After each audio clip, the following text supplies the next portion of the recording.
First of all, I want to tell you, I got to pick where I lived 20 years ago, and I walked the streets of this community, and people said hi to me, and they didn't even know who I was, and I stayed.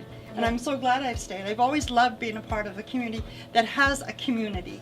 It's just not a place, it's a place to be. But I want to tell you about something that happened to me many, many years ago. I happened to take a journey in time, and in that journey of time, I found out something. Of all of mankind, there is one profession that has outlasted all of the rest, and that's the profession of pottery. That's the profession of art. That's the profession of craft.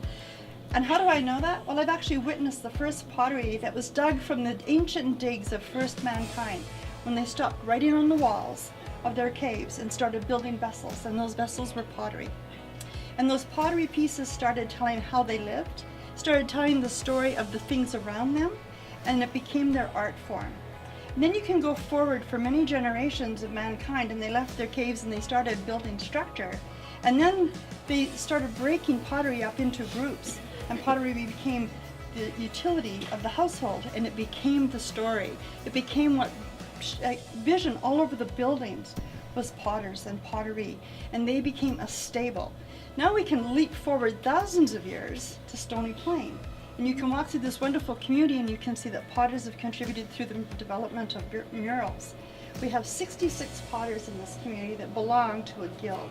Again, another ancient form, a cooperative. Cooperative, like-minded people coming together and doing their craft together.